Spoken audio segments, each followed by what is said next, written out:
তো হ্যালো মনু, আসসালামু আলাইকুম। কেমন আছেন সবাই? আশা করি ভালোই আছেন।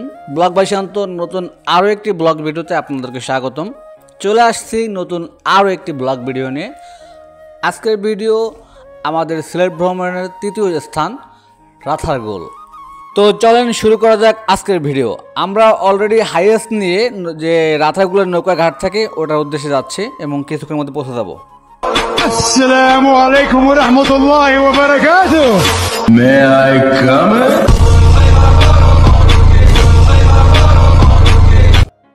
আমরা আসছিলাম রাথারগুল। রাথারগুলের একটা রুলস হলো প্রত্যেকটা নৌকায় 5 জন করে নেয়, 150 টাকা করে পার হেড নিচ্ছে। আর এখানে টিকিটের ব্যবস্থা সেটা হলো 57 টাকা। টোটাল পড়তেছে প্রায় 208 টাকার মতো। আপনাকে 1 থেকে 1 ঘন্টা 20 মিনিট ঘোরাবে। না বলছে 2 ঘন্টা। ওই তো 2 ঘন্টা, মানে যাই হোক, এখানে আসলে কিছু টুকটাক খাওয়ার ব্যবস্থা আছে, লাঞ্চ করতে পারবেন। ডিম আছে, সিঙ্গাড়া আছে, ফাস্টফুড টুকটাক আছে। আর এখান থেকে আপনার টিকিট কাটতে হবে। আর গাড়ি পার্কিংয়ের জায়গা হলো ঠিক এই বড়োর পিছনে।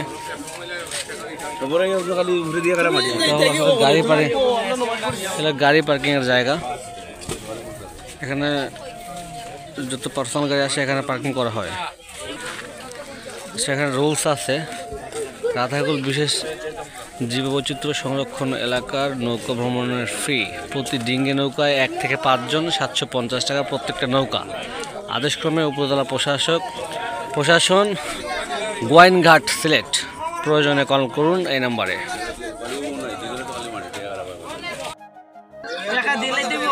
তো রোদ থেকে বাঁচার জন্য টুপিটা নেওয়া হয়েছে। আর প্রত্যেকের নৌকায় আমরা 5 জন আছি। আমাদের নৌকা আছে ইলিয়াস, ফিরোজ ভাই, রাসেল ভাই এবং আমার ছোট ভাই মাহাদি। তাহলে মোট 26 জন, যেহেতু মোট 5 থেকে 6টা নৌকা নেওয়া লাগবে আমাদের।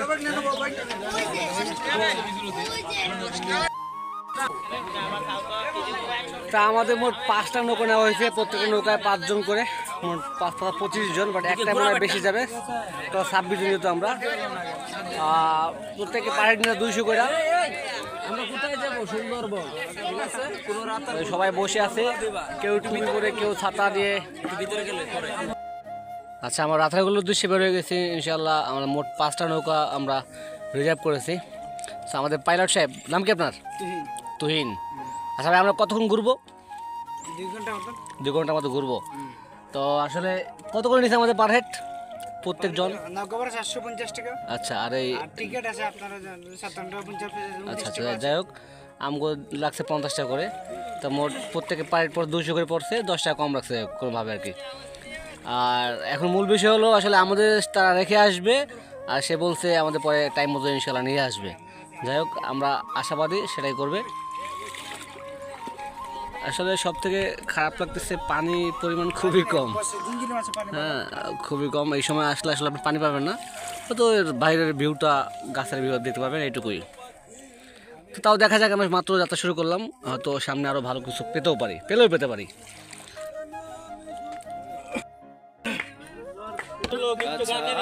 পাখি কবু কাছায় তাকে না, বনের পাখি বনের মায়া ছাড়ে না।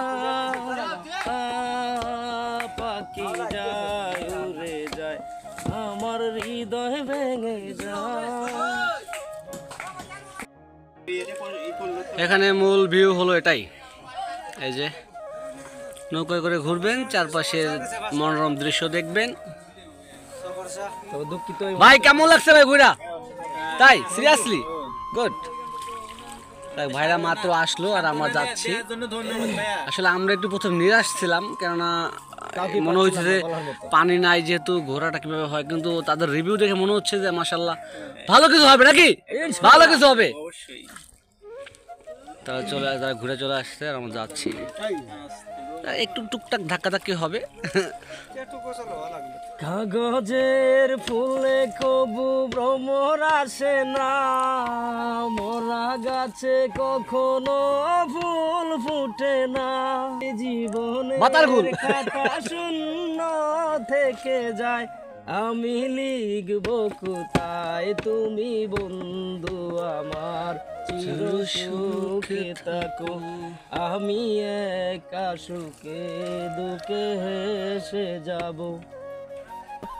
তবে একটা জিনিস ভালো লাগছে, যেহেতু এখন বিকেল 4টার মতো, মোটামুটি রোদের তাপটা একটু কম, যার ফলে আমরা মনে হয় একটু ভালোভাবে এনজয় করতে পারবো আশাবাদী। ভালোবাসা যদি হয় মিছে ভরসা আশা নিয়ে শান্ত ভাই ওয়া ঝাকাত ঝাকাত। না উপাধি দিল কি শুনছেন বাপ্পারাস শুনছেন কি আপনি?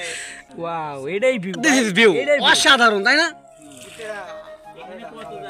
ভিতরে আরো ভালো ভিউ আছে। ভাইয়ের কথাগুলো শুনে আসলে মনের ভিতরে প্রত্যেকটা কথা যেন আশ্বাস পাচ্ছি, যা ভালো কিছু হবে। প্রত্যেকে কিন্তু ভিডিও নিয়ে ব্যস্ত, প্রত্যেকে। জায়গাটা আসলে অস্থির জায়গা, এখানে সবাই এসে ছবি টবি তোলে পানির ভিতরে। রাথার গোল আমার মাতাল মাতাল লাগে এই রূপ দেখি আমন পিঞ্জরা শীতের পক্ষী ডাকে পারতাম যদি তুই যাইতাম এই সাগরের পারে।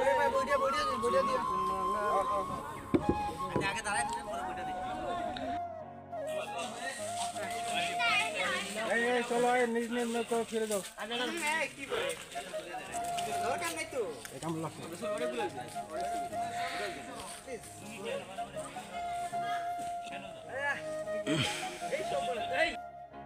তো এই ছিল রাত্রেগুলোর সর্বশেষ আপডেট, এই সময়কার আপডেট। আসলে আমি একটা কথা সবার উদ্দেশ্যে বলতে চাই, কখনোই কেউ সিলেটকে সিলেকশন করবেন না খরা সিজনে, মানে যখন বৃষ্টি হবে না। ফার্স্ট অফ অল আপনাকে মাথায় রাখতে হবে, আপনি সিলেটকে তখনই সিলেকশন করবেন ভ্রমণের জন্য যখন বৃষ্টি হয়, মানে জুন জুলাই মাসের দিকে, যখন বর্ষাকাল থাকে। কেন বললাম এটা, আসলে বৃষ্টি না হলে এই রাথাগুলো এসে কোনো ফিলিংস নাই, কোনো মজাই নাই।